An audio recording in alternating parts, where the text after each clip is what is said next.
The snow goes out and the winds come in. I'm meteorologist Joe Martucci. Our quick-hitting snow system will be out of here by 10 p.m. or so, but we do have a wind advisory starting at 10 a.m. on Wednesday. We'll get to that in just a little bit. But let's finish through with our snow here. Temperatures did crash, and we are seeing snow even at the shore as we go into 10 p.m. this evening, but it's going to be moving quickly out of here to the north and east as our coastal storm does get stronger here. We are dry everywhere by 1 a.m. with an increasing wind. Snowfall totals. This was my forecast map from earlier today.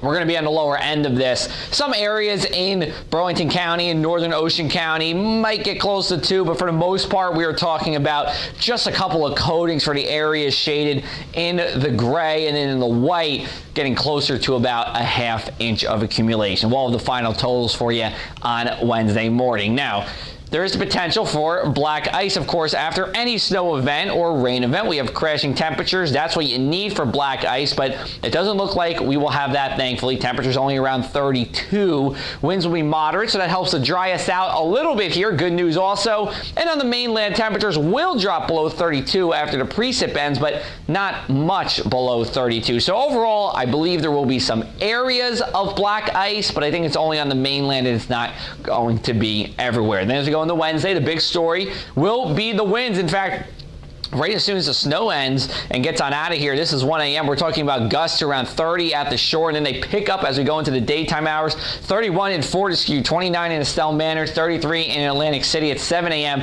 Looks like the afternoon will be the worst of it, and we can't rule out a snow shower after about 3 p.m.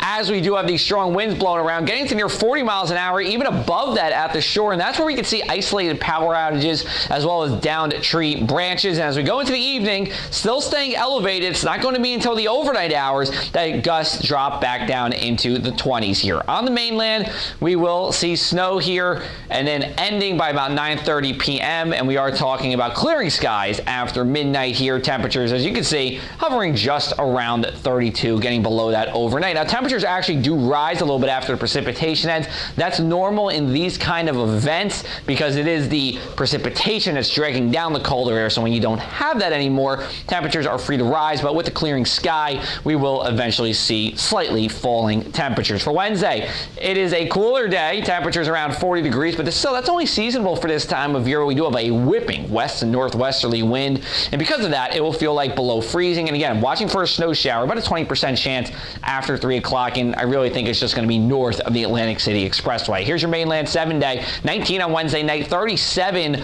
on Thursday. That is it, and then temperatures going on up. 63 on Saturday. Should be a dry day, even though it's going to be cloudy.